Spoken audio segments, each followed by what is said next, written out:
Dia Santo. Santo dia. Que bom estar com vocês, mais um Consagra-te TV. Hoje nós estamos com uma convidada especial, a doutora Hebe Nóbrega. Ela é cardiologista, católica, professora universitária, mãe. Ela, para o tema de hoje, vai muito nos ajudar. O tema de hoje é ciência e fé. Você já tinha parado para ouvir, estudar, ler sobre esse tema? Fé e espiritualidade, oração e espiritualidade? É um termo que para alguns pode ser novidade, mas você que está nos assistindo, preste atenção.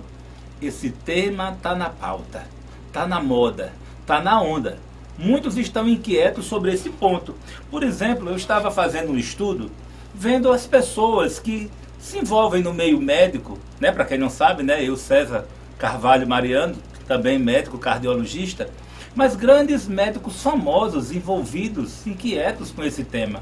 Na avaliação que fiz, encontrei um grande pesquisador psiquiatra, o Dr. Harold Koenig, da Universidade de Duke. Ele publicou muita coisa a respeito e me inquietou a escrever sobre esse tema. Mas a nível de Brasil, também temos pessoas sérias que trabalham nessa linha. Os cardiologistas parece que gostam muito desse tema. Afinal de contas, o Dr. Rocco Savioli, cardiologista lá do INCOR, escreve a respeito. Grandes intensivistas como o Elias Knobel, do Hospital Israelita Albert Einstein, também o Álvaro Alvezum, do Dante Pazanese, o Dr. Francisco Quer, da PUC de Campinas, também Celso Amadeu, do Dante Pazanese. Eu achei interessante que são médicos de extrema expressão científica, médicos que publicam muito, que estudam muito, mestres, doutores, professores, e que agora se inquietam sobre esse tema tão magnífico. O Congresso da Sociedade Brasileira de Cardiologia e também o Congresso da SOCESP, a cada ano dedica um espaço maior a discutir esses temas. Esse ano, especificamente, foi uma tarde inteira, uma sala inteira para discutir um tema que para alguns era pouco importante e hoje já se torna relevante.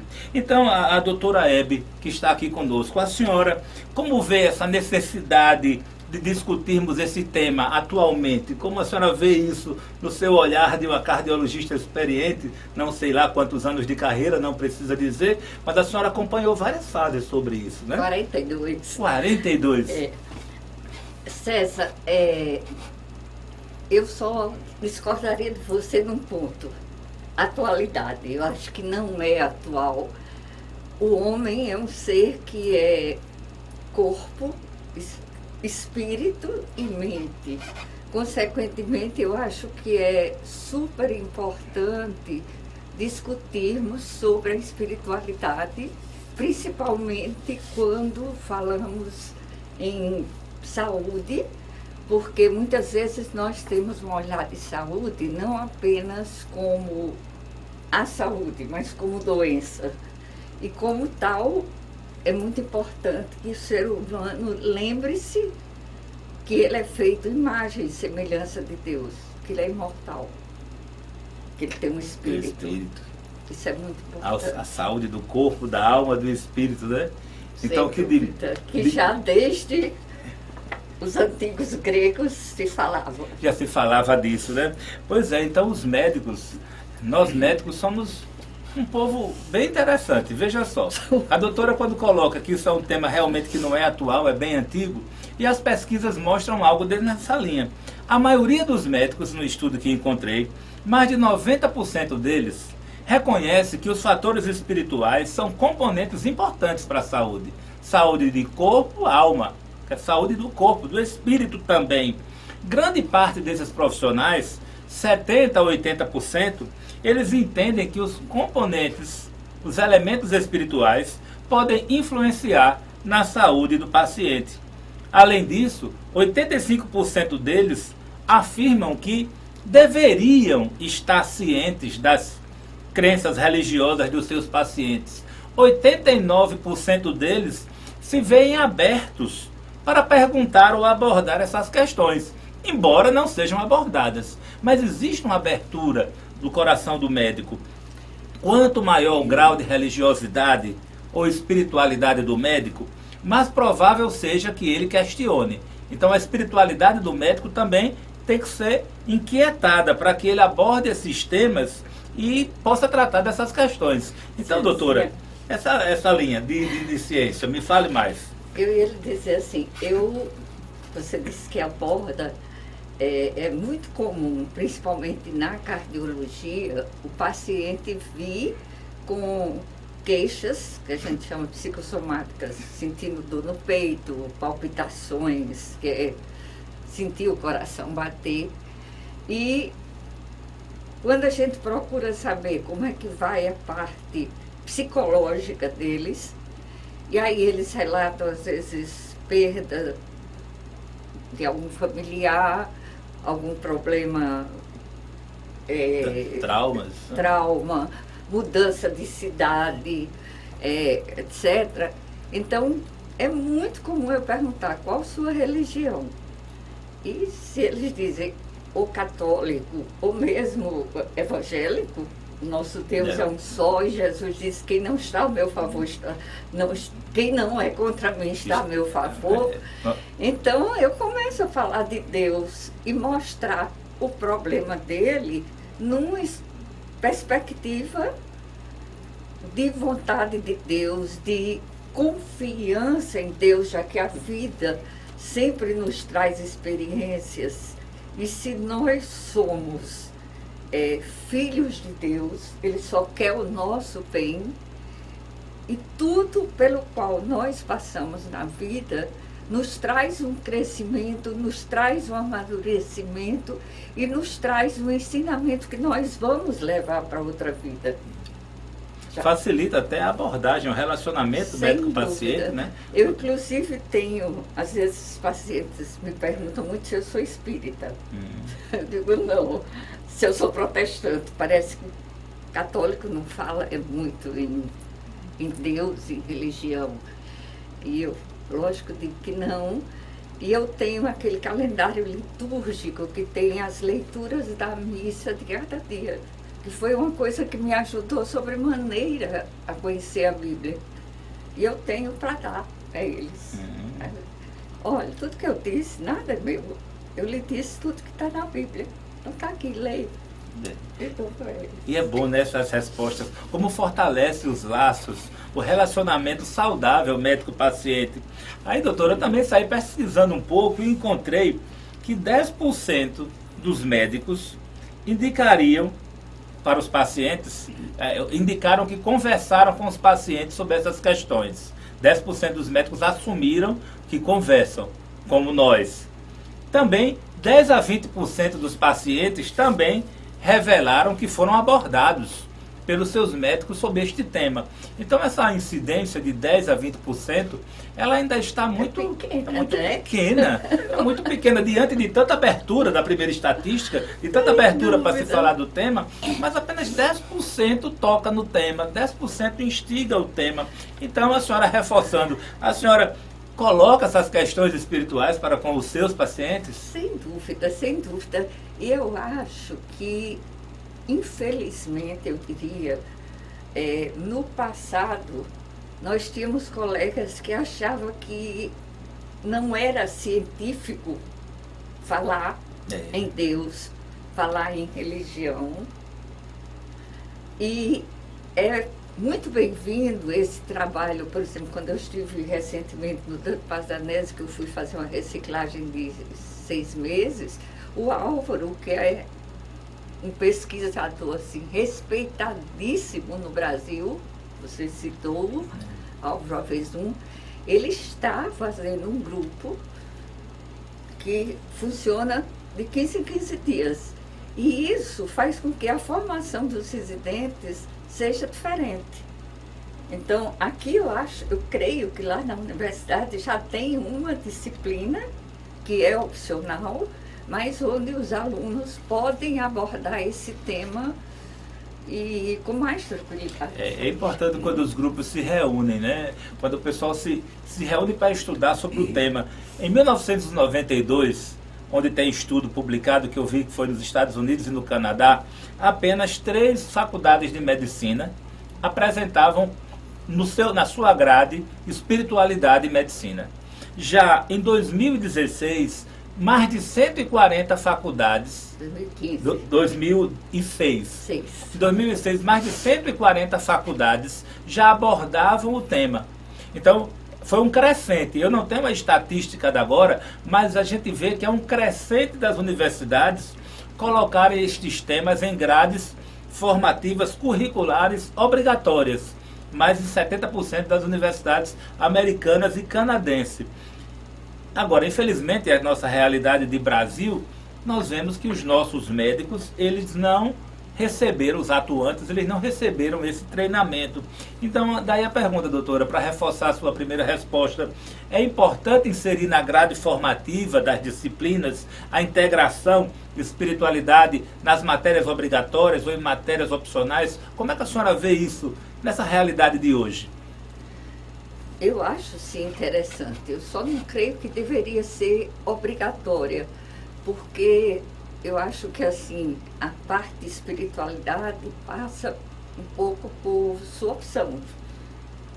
Seria muito bom se todos nós fôssemos religiosos. Se o acadêmico está sendo formado, ele não merecia também ter a oportunidade de ser formado nesta fase?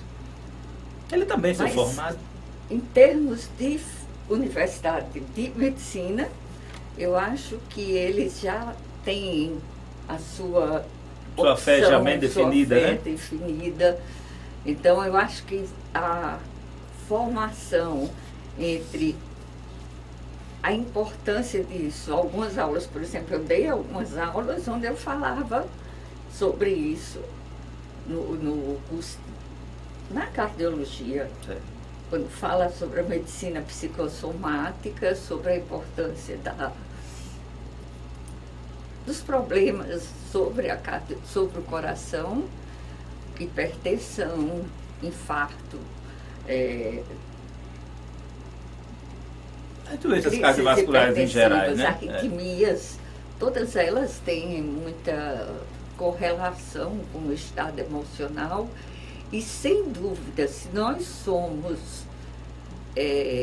cremos em um espírito, se nós cremos no homem como um ser imortal, a forma que nós vemos a doença, a forma que nós vemos a morte é totalmente diferente. Eu perdi há pouco tempo uma mãe e não me desesperei de jeito nenhum, porque eu sei que ela está vivendo em outro lugar.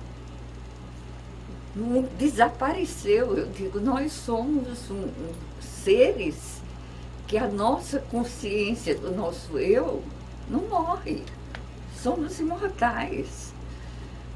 Então é uma coisa que faz com que a forma pela qual nós vemos o nosso paciente, o nosso parente doente, é totalmente diferente. É muito importante isso, eu coloco isso porque a minha fé, a minha espiritualidade, ela foi crescendo já depois, eu sou uma conversão tardia, como diz Agostinho, tarde te amei.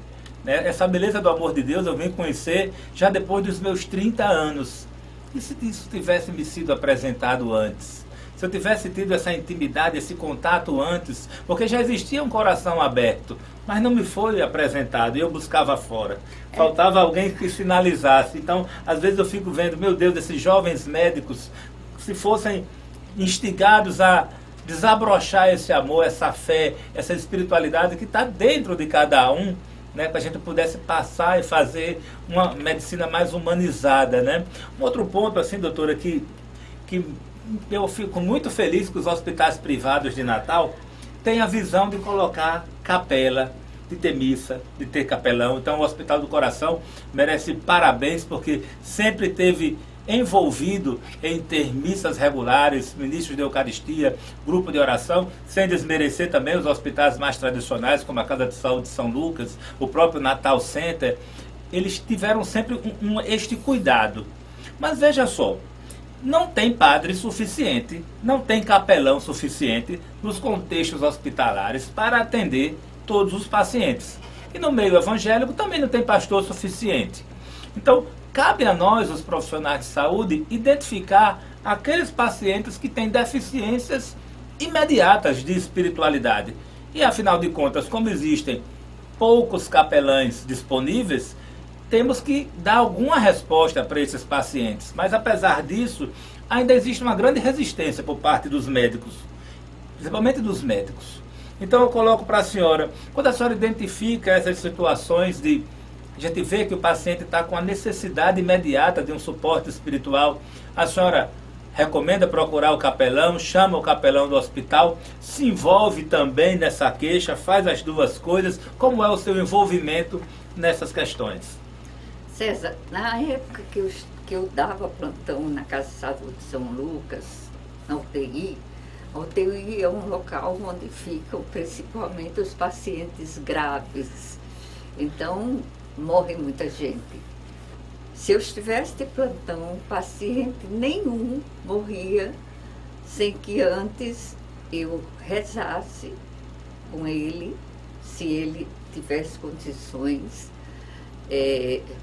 Muitas vezes pedia à família para entrar, dizia, olha, o paciente fulano de tal, eu acho que ele está perto de morrer, vocês querem entrar para que ele possa morrer com vocês junto, que a morte faz parte da vida.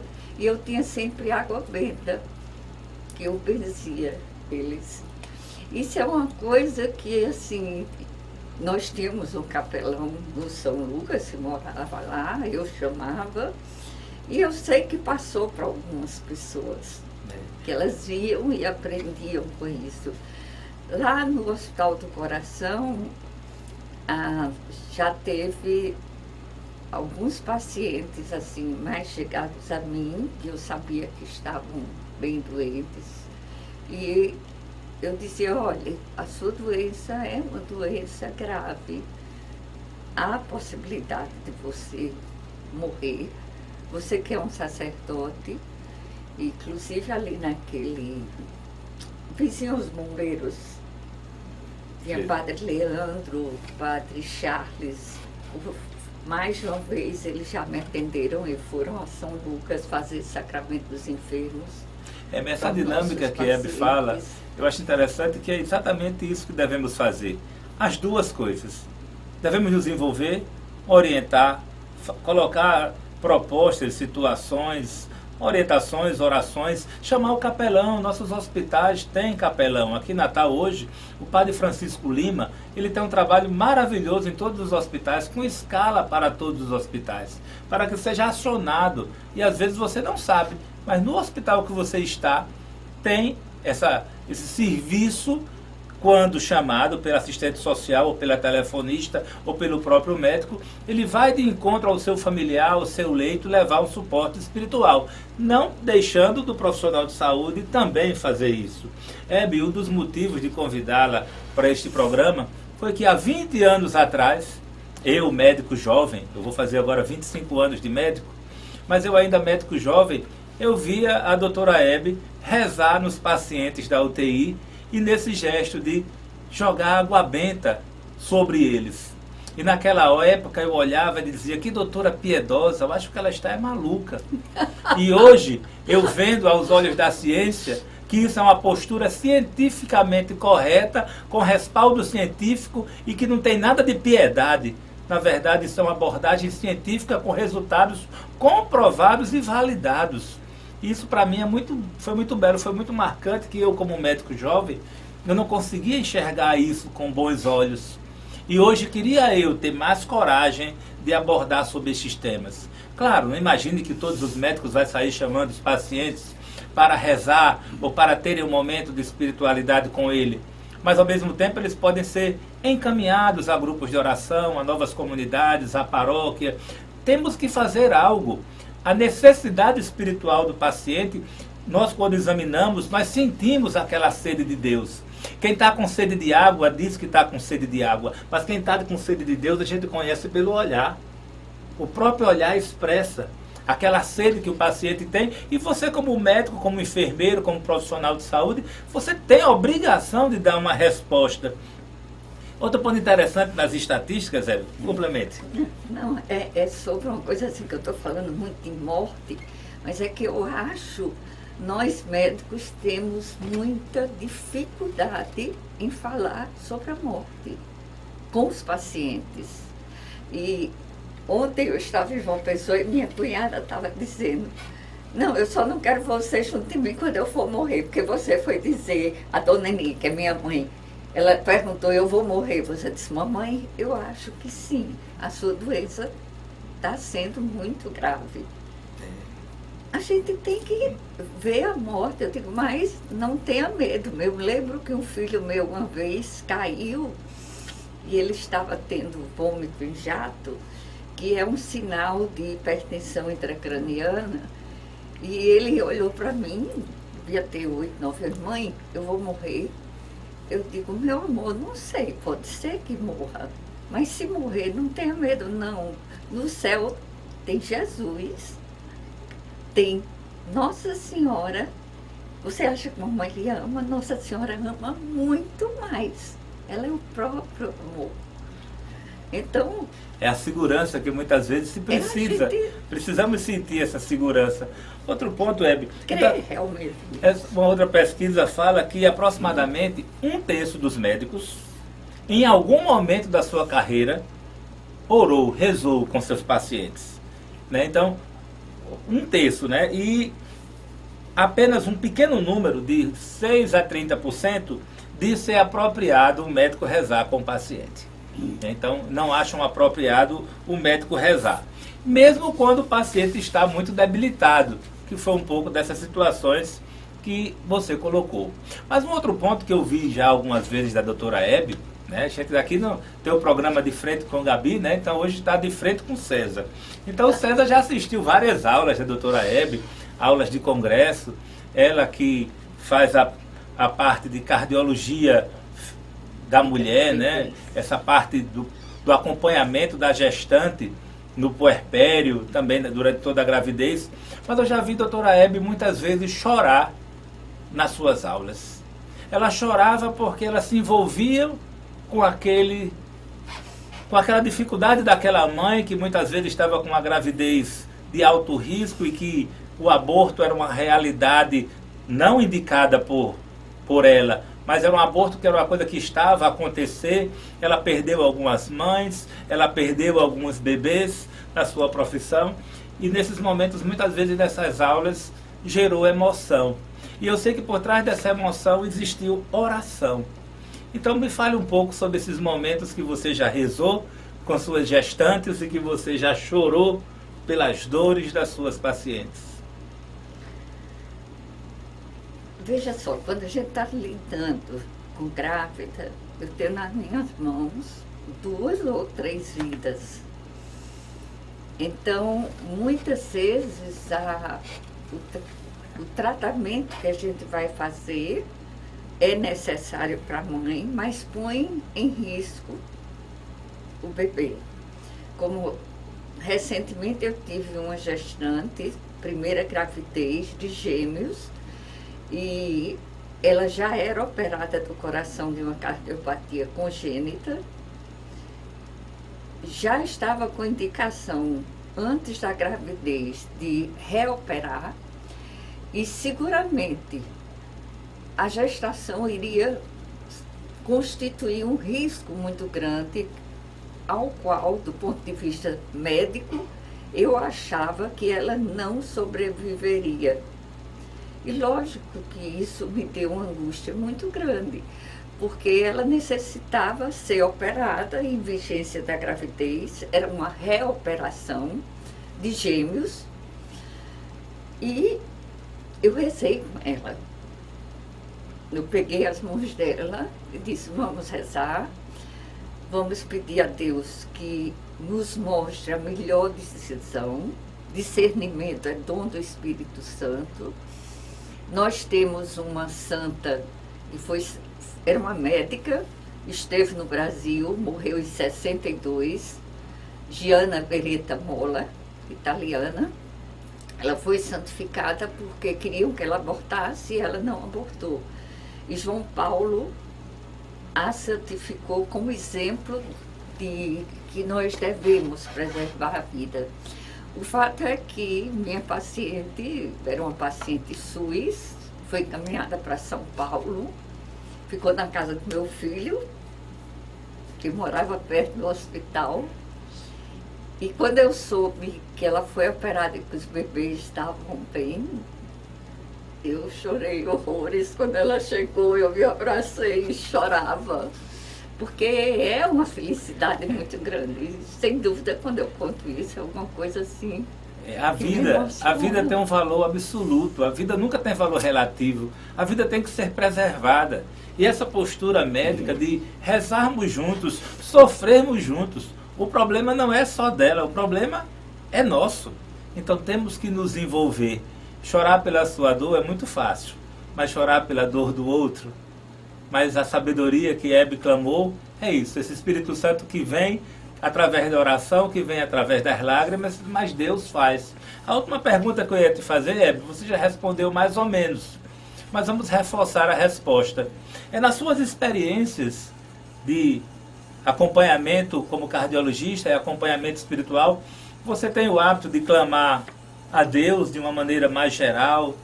Ou você clama a Santíssima Virgem Maria, clama aos santos, coloca o modelo de vida dos santos, da Santíssima Virgem, especificamente como modelo de intercessores para aquelas causas? Como é que você vive essa mística da espiritualidade católica com seus pacientes? Como eu rezo, leio a Bíblia todo dia, e leio não só para ler, mas tentando fazer com que na minha vida eu possa ter as atitudes que são orientadas na Bíblia, seja no Antigo Testamento, seja no Novo.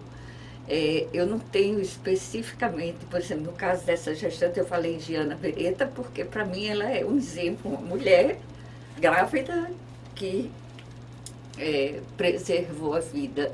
Eu não tenho assim uma devoção por santo específico, não.